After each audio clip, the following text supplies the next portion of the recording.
This story is titled Mom Disowned Me for refusing to support my sister's wedding. So I took back my house and left. Here's a more natural, human-sounding rewrite while keeping all the details and meaning intact. Growing up, it was always painfully obvious who my mom's favorite child was. My mom, Karen, 62F, has 2 daughters, me, 42F, and my younger sister Rachel, 37F. From the moment Rachel was born, it felt like I stopped matching. I know that sounds dramatic, but honestly, that's how it was. Rachel was born underweight and sickly, so my mom became extremely protective of her. I understand why. It must have been terrifying as a parent. But instead of Rachel simply being the baby of the family, she became the center of my mom's entire world. Everything revolved around her, her needs, her wants, her feelings. Rachel was treated like she was fragile and helpless. My mom hand-fed her well into middle school because Rachel didn't like eating on her own. If Rachel had homework or a school project, Mom would just do it for her. If Rachel didn't feel like going to school, Mom let her stay home without question. Meanwhile, there was me. I wasn't neglected in the obvious sense. I had food, clothes, and basic necessities. But emotionally, I was completely on my own. My mom never showed much interest in my life unless it somehow involved Rachel. I still remember being around 10 years old and waiting outside school for hours because my mom forgot to pick me up for a dentist appointment. She'd gone to the spa and completely forgot about me. Eventually, a family friend noticed me sitting there alone and drove me home. When I got back, Mom acted like it was no big deal. She just shrugged and said, "Oh, I thought you'd figure it out." My dad, Michael, may he rest in peace, was the only person who really saw me. He worked a lot, so he wasn't home as much as I wished, but whenever he was around, he made an effort. We'd sneak out for ice cream or watch movies together while Karen and Rachel were busy. Sometimes he'd quietly slip me extra money for school trips or birthdays and tell me not to mention it to Mom.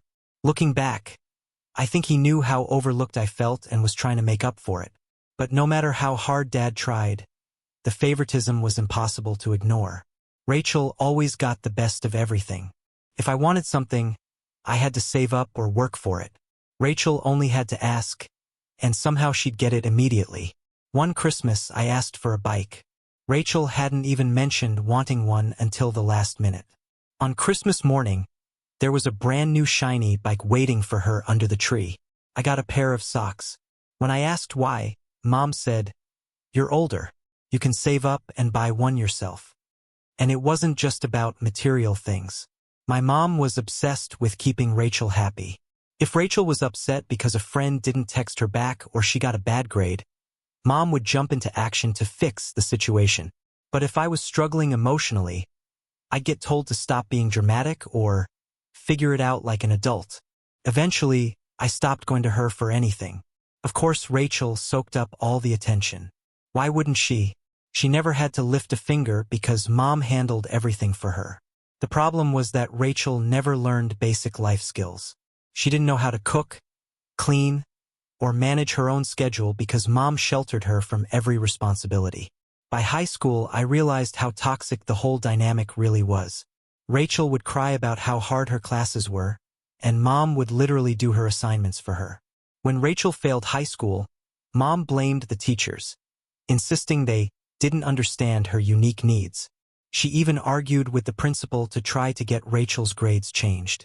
Obviously, it didn't work, but it showed how far she would go to protect Rachel from facing any accountability. Meanwhile, I was expected to handle everything myself. If I struggled in school, I had to figure it out alone. If I wanted to join extracurricular activities, I had to pay for them myself using babysitting money. And anytime I complained, Mom would say, "You're the older sister. You need to set an example." By the time I graduated high school, I couldn't wait to leave. I got into a college in another city and never looked back. Moving away was the best thing I ever did. For the first time in my life, I felt like I could breathe. I no longer had to compete with Rachel for scraps of attention or constantly feel like I came second. For the first time, I got to just be myself. Meanwhile, Rachel stayed at home for years. She didn't move out until she got married at 26. And even then, Karen was still deeply involved in her life. My mom would call her 5 times a day just to check in. What did you eat? What are you wearing? How's your husband? It was honestly ridiculous. Karen would even show up at Rachel's house unannounced to clean for her or bring groceries, even though Rachel and her husband were perfectly capable of handling those things themselves. As for me, I was busy living my own life. I finished college, got a job, and started building a future for myself. Dad stayed in touch with me the entire time. He called regularly and visited whenever he could. Karen, on the other hand, barely made an effort. Occasionally she'd send me a birthday text or comment on one of my Facebook posts, but that was about it. Honestly, I didn't really care. I was happier without her constant favoritism and criticism hanging over me. Looking back now, I think Karen's obsession with Rachel was really about control. She wanted Rachel to need her forever, so she never allowed her to fully grow up. Meanwhile, I was pushed out of the nest early and forced to learn how to survive on my own. At the time, it hurt badly. But now I see it differently. Being independent became a blessing. I learned how to stand on my own 2 feet, while Rachel became completely dependent on Karen. But even after I moved away, the family dynamic never changed. Rachel was still the golden child, Karen was still enabling her, and I was still the forgotten one. It's strange. Not funny exactly, more sad than funny, how some things never really change. Then, 11 years ago, everything shifted. Dad started coughing a lot. At first, it didn't seem serious. He blamed it on allergies or a stubborn cold that wouldn't go away. But weeks turned into months, and instead of improving, he got worse. He was constantly exhausted, short of breath, and just not himself anymore. Still, he kept working because that's the kind of man he was. Hardworking, selfless, and always putting everyone else before himself. Karen barely seemed to notice. She stayed busy with her spa appointments, yoga classes, and whatever else filled her days. Rachel had moved back home by then after her first marriage fell apart. She wasn't working and didn't seem very concerned about Dad's health either. It honestly felt like neither of them wanted to deal with the inconvenience of admitting something was seriously wrong. At the time, I was living in another city, focused on my career and trying to keep my distance from all the family dysfunction. Dad and I still talked regularly, though, and I could tell during our phone calls that something was off. He sounded weaker, tired. Whenever I asked if he'd seen a doctor, he brushed it off and insisted he was fine. But I knew he wasn't. Everything finally came to a head after he had a particularly bad coughing fit and ended up going to the hospital. The diagnosis was a severe lung infection. The moment I found out, I dropped everything and rushed home. When I got to the hospital, I was horrified. Dad was lying there looking frail, exhausted, and incredibly sick, and he was completely alone. Karen and Rachel were out getting their nails done. When they eventually came back, Karen acted surprised to see me and tried to hug me, but I wasn't interested. I asked her why she hadn't been with Dad, and she mumbled something about running errands. But it was obvious where they'd really been.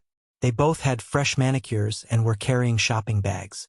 Dad was admitted to the hospital, and I stayed with him as much as possible. Karen would stop by every now and then, but only for a few minutes at a time. Rachel barely visited at all, claiming it was too hard for her to see him like that. Meanwhile, I handled everything. I talked to the doctors, managed Dad's medications, helped keep him comfortable, and spent most nights sleeping in a chair beside his hospital bed. Karen's lack of involvement made me furious. It's not like she had a job or major responsibilities keeping her away. She simply acted like being at the hospital was an inconvenience. I'll never forget one thing she said to me. "He's in good hands with the nurses. What am I supposed to do? Just sit there?" Yes, Karen. That's exactly what you were supposed to do. Be there for your husband. After a week, Dad was discharged from the hospital, but he still needed constant care. We hired a nurse to help at home. Karen was supposed to step up and take on more responsibility, but she was as unreliable as ever. She'd forget to give him his medication on time, or disappear for hours running errands, and come back carrying shopping bags. One time, she was supposed to pick up Dad's oxygen tank, but instead she stopped at the salon first. By the time Karen finally got home, I had already arranged for someone else to deliver Dad's oxygen tank. Rachel wasn't any better. She claimed she couldn't handle seeing Dad in such a vulnerable condition. So instead of helping, she avoided him completely. Most of the time she stayed locked in her room scrolling through her phone or watching TV. At one point, during one of Dad's worst health episodes, she actually went on vacation with her friends. She left me to deal with everything alone. Eventually, I quit my job so I could take care of Dad full-time. I didn't trust Karen or Rachel to do it, and honestly, I didn't want to leave him alone with them. He deserved so much better than what they were giving him. I cooked his meals, helped him through physical therapy, managed his medications, and stayed by his side so he wouldn't feel lonely. It was exhausting, physically and emotionally, but I loved him. And if I had to do it all over again, I would. As Dad's condition got worse, Karen did start making more of an effort, but by then it felt too little, too late. She'd sit beside him, but spend the entire time glued to her phone, scrolling social media or texting Rachel. It was like she couldn't even give him her full attention in his final months. Rachel only visited when Karen guilt-tripped her into it, and even then she'd find an excuse to leave after a few minutes. A few months later, Dad passed away. When it happened, he was surrounded by me, the nurse, and a couple of close friends who had come to say goodbye. Karen and Rachel weren't there. Karen had gone to some wellness retreat, and Rachel was out with friends. I called both of them when it became clear Dad didn't have much time left, but neither of them came. The funeral felt like a blur. I was heartbroken, exhausted, and emotionally numb, but I still had to deal with Karen and Rachel's behavior. Karen spent most of the service chatting with her friends about how unexpected Dad's death was, as if she hadn't ignored the warning signs for months. Rachel cried loudly and dramatically, making a huge scene, but it felt performative. She hadn't cared when it actually mattered. A few weeks after the funeral, I got a call from Dad's lawyer about the will. I wasn't expecting much, maybe a small inheritance or a sentimental keepsake. But when I met with the lawyer, I was completely stunned. Dad had left everything to me: the house, his savings, his entire estate. Karen and Rachel got nothing. Honestly, it broke my heart thinking about how hurt Dad must have been in his final months, realizing how little his wife and younger daughter truly cared about him. Leaving everything to me was his way of telling me that he saw me, that he appreciated everything I had done for him. But the moment Karen and Rachel found out, all hell broke loose. They were furious. Rachel actually screamed at the lawyer, insisting there was no way Dad would ever do something like this to her. Karen immediately started calling me, demanding I split the inheritance with them. I refused. Not long after that, I cut both Karen and Rachel out of my life completely. It was necessary for my own sanity. Their entitlement was exhausting, and the constant anger over the will only made things worse. I moved back to the city where I'd been working and focused on rebuilding my life. Eventually, I met my husband. We got married, had a baby, and later moved overseas because of his job. Felt like a fresh start. And honestly, I didn't feel any need to tell Karen or Rachel about any of it. Then, a few years later, after I gave birth to my daughter, Karen suddenly showed up at my house out of nowhere. I hadn't spoken to her in years, so seeing her standing on my doorstep was a shock. She looked different too, less polished, more tired. She apologized. She cried. She told me she wanted to be part of my daughter's life. She even admitted she regretted the way she treated me growing up. According to her, she'd been living with guilt ever since Dad passed away and wanted to make things right. I'll admit I didn't trust her, but despite everything, I decided to give her a chance. For a while, things were actually okay. Karen would video call to check on my daughter and occasionally send gifts. For once, things almost felt normal. But eventually, the subtle comments started. Karen would casually mention how much she was struggling financially or how difficult life had become ever since I took everything. I ignored it at first, hoping it would pass. Then about a month ago, Karen called me sounding unusually excited, which immediately put me on edge because she never calls unless she wants something. At first, she made awkward small talk, asking about my husband and daughter, which already felt strange. Then she finally dropped the real reason for the call. Rachel was getting married again. If you remember, Rachel's first marriage only lasted about a year before falling apart, and afterward she moved back in with Karen. After Rachel's first marriage fell apart, she moved back in with Karen and honestly never really got her life together again. I hadn't spoken to Rachel in over 10 years, so hearing about her getting married again completely came out of nowhere. Karen kept going on and on about how important this wedding was to Rachel, how it represented a fresh start, and how happy it would make the family. I stayed polite, congratulated her, and assumed that would be the end of the conversation. But of course it wasn't. Eventually, Karen said, "You know, it's been really hard for Rachel to plan this wedding on her budget. She deserves a beautiful day after everything she's been through." I stayed quiet because I already knew exactly where this was heading. Then she finally said it. "I was hoping you could help out with the expenses. It's the least you can do considering everything your father left you." I was honestly stunned. First of all, Rachel and I don't even speak. Second, the entitlement was unbelievable. They were asking me to help pay for a wedding I wasn't even invited to. Because yes, Karen made it very clear that I wasn't on the guest list. When I pointed that out, she immediately tried to backpedal and said, "Oh, we just assumed you wouldn't want to travel with a baby. Of course you're welcome to come. You don't need an invitation. It's your sister's wedding." I told her flat out, no, I wasn't paying for anything. That's when the guilt trip started. Karen told me it was my responsibility as the older sister to help Rachel. She even brought up Dad's inheritance, accusing me of hoarding the family fortune, while Rachel struggled financially. I reminded her that Rachel and I had no relationship whatsoever, and if Rachel wanted help, she was perfectly capable of reaching out herself. Predictably, Rachel never did. Karen refused to accept my answer. Over the next few weeks, she bombarded me with texts and voicemails, all basically saying the same thing. I was selfish. I didn't care about family. I was letting Rachel down. At one point she even said, "If you don't help, it'll ruin Rachel's big day, and everyone will know it's your fault." But honestly, all I could think was, where was this family energy when I needed support? When Dad was dying, I was the one who gave up my job and cared for him full-time. I was the one sitting beside his hospital bed while Karen and Rachel carried on with their lives like nothing was happening. And now, after years of silence, they suddenly expected me to swoop in and rescue them financially? Absolutely not.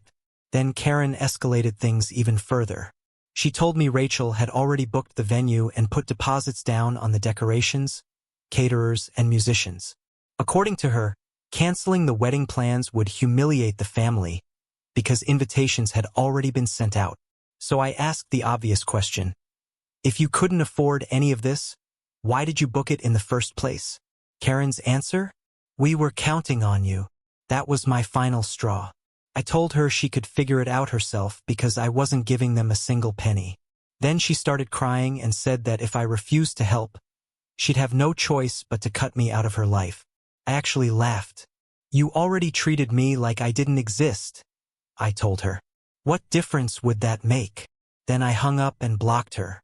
My husband completely supported my decision, although he warned me there might be backlash from extended family.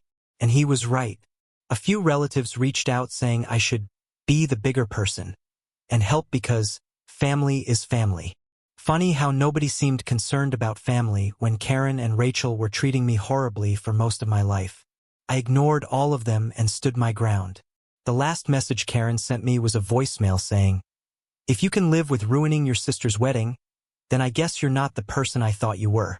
I never responded, and honestly, I don't plan to. I spent far too much of my life bending over backward for people who never appreciated me. I'm done. After all the wedding drama, I finally hit my limit with Karen and Rachel. For over 10 years, I'd been letting them live rent-free in the house Dad left me. Part of me thought it was just easier that way. Right after Dad died, I didn't have the emotional energy to deal with the drama of throwing them out. But over time, I realized something. They had no gratitude, no respect for me, and absolutely no intention of ever treating me decently. Looking back, the warning signs had been there from the beginning. When Dad's will was read, Karen and Rachel completely lost it after learning he'd left everything to me. Karen insisted the house should automatically belong to her because she'd lived there for decades. Rachel threw a full tantrum, screaming about how unfair it all was. But the truth is, neither of them deserved a single cent. Dad left me the house because he saw who was actually there for him during the hardest months of his life, and it wasn't them. They could barely even be bothered to show up for Dad most of the time. The inheritance was Dad's way of saying, "I see you, and I appreciate everything you did for me." And even after inheriting everything, I still let Karen and Rachel stay in the house. Part of me hoped that maybe, just maybe, things would change. But they never did. Karen continued acting like the house still belonged to her. She even rented out one of the rooms to cover her own expenses and never once offered to pay me any rent. Rachel, meanwhile, painted me as the villain to the rest of the family. She spread rumors claiming I had manipulated Dad into cutting her out of the will. Neither of them made any effort to repair our relationship, but they were perfectly happy living rent-free in a house they didn't own. Fast forward to the present. After Karen's ridiculous demand that I pay for Rachel's wedding and all the manipulation that followed, I finally decided enough was enough. I contacted my lawyer and had eviction papers drafted. When Karen got the notice, she absolutely lost it. She called me screaming, "You can't evict me. This is my home. I've lived here for 45 years. I calmly reminded her that legally, the house belonged to me and that she had 30 days to move out. Of course, Rachel immediately jumped into the drama too. She called me every insult imaginable, accusing me of being greedy, cruel, and heartless. According to Rachel, I only took care of Dad so I could secure the inheritance. The accusation was honestly laughable. She was the one who barely visited Dad while he was dying, yet somehow I was supposed to be the bad guy. Karen tried every possible tactic to change my mind. At first, she acted defiant. "I dare you to kick me out. I'm not leaving." Then, when that didn't work, she switched approaches and tried to play the victim. She cried about being too old to start over and claimed the house was all she had left. She even brought up the fact that she'd been renting out a room to make ends meet, as if that somehow earned sympathy, despite the fact that I should have been collecting rent on that room myself for years. None of it worked. The final straw came when she tried to guilt-trip me by saying, "What would your father think if he saw you throwing your mother out onto the street?" That's when I finally snapped. I told her, "Dad left me the house for a reason. Maybe if you'd cared about him even half as much as you cared about spa appointments, he'd still be alive." I know that was harsh, but at that point I was done sugarcoating the truth. Karen made her choices, and now she had to live with the consequences. Rachel didn't handle the eviction well either. She offered to let Karen move in with her temporarily, but not without turning it into a performance. She called relatives one after another, bragging about how she was stepping up for their mother and insisting she didn't need anything from me. It was all so fake. She acted like she deserved applause for doing the absolute bare minimum. Karen finally moved out on the 26th day of the 30-day notice. I didn't even bother showing up for it. Instead, I hired a property manager to oversee everything. Once the house was empty, I had it professionally cleaned and renovated. Eventually, I rented it out to the brother of a family friend, someone I actually trusted. Honestly, it felt good knowing the house was finally being lived in by people who appreciated it. Meanwhile, Rachel's dream wedding completely fell apart. Since I refused to fund it, she had to downgrade from a fancy lakeside venue to a simple town hall ceremony. Apparently, this caused a lot of embarrassment within their social circle, and Rachel's fiancé wasn't happy either. As it turns out, he never even wanted some huge expensive wedding in the first place. Rachel had apparently promised him she'd find a way to pay for it, which in hindsight clearly meant, "My sister will pay for it." Not long after Karen moved in with Rachel, I started hearing rumors that things weren't going well there either. Rachel's husband wasn't thrilled about having his mother-in-law living with them permanently, and Karen, being Karen, couldn't resist interfering in everything. She criticized Rachel's cooking, commented on how Rachel's husband managed the household, and generally made herself a constant source of tension. Some extended family members have tried to guilt-trip me into forgiving Karen and Rachel. They claim I went too far and should have just let Karen stay in the house. But honestly, I don't care. These are the same people who stayed silent while I was being mistreated for years, so their opinions mean absolutely nothing to me now. Alright everyone, before we get into the final update, I just want to say something quickly. We put a lot of effort into finding and sharing these kinds of stories every single day, and the support genuinely means a lot to us. If you enjoy the content, please consider subscribing to the channel. It really helps us grow and continue bringing you more stories like this. Thank you. Now on to the final update. Update 4. Hey Reddit. Here's the final update to this whole saga. After Karen moved in with Rachel, I honestly thought I'd finally have some peace. I had the house rented out, I was focused on my own family, and I'd cut off most of the toxic relatives who kept trying to guilt-trip me into forgiving Karen and Rachel. For a while, I didn't hear anything from either of them. And honestly, it was a relief. But of course, that didn't last. About 2 months after the eviction, a mutual relative messaged me asking if I'd heard what happened with Karen and Rachel. I hadn't. And to be honest, I wasn't even sure I cared. Still, curiosity got the better of me, so I asked. What they told me was equal parts frustrating and, admittedly, a little satisfying.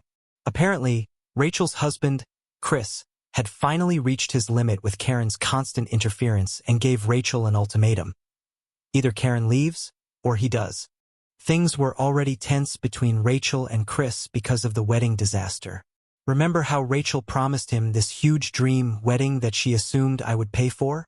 When that didn't happen, they ended up having a small town hall ceremony instead, which apparently embarrassed Rachel in front of both her friends and Chris's family. Chris had warned her not to overspend or make promises they couldn't afford, but she ignored him, and it caused major problems in their relationship. Then Karen moved in, and things only got worse. Karen criticized everything.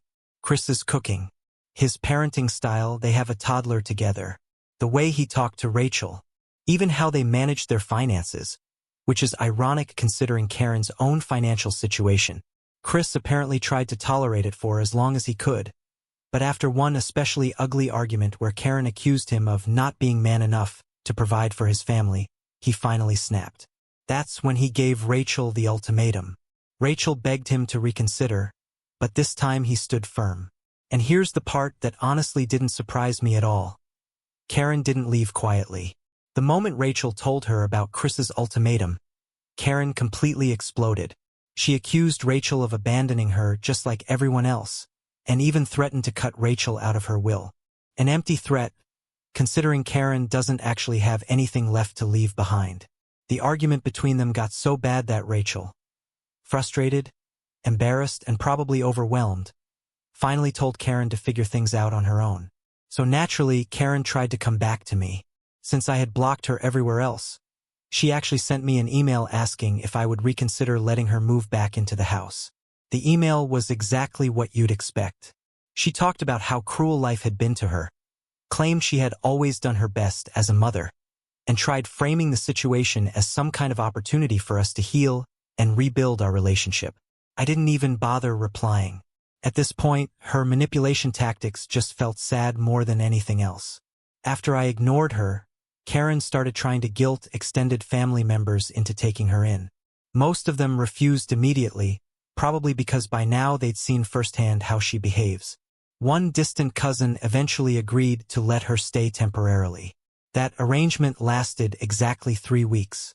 Apparently, the cousin got tired of Karen's constant complaints, demands, and overall behavior and eventually asked her to leave too.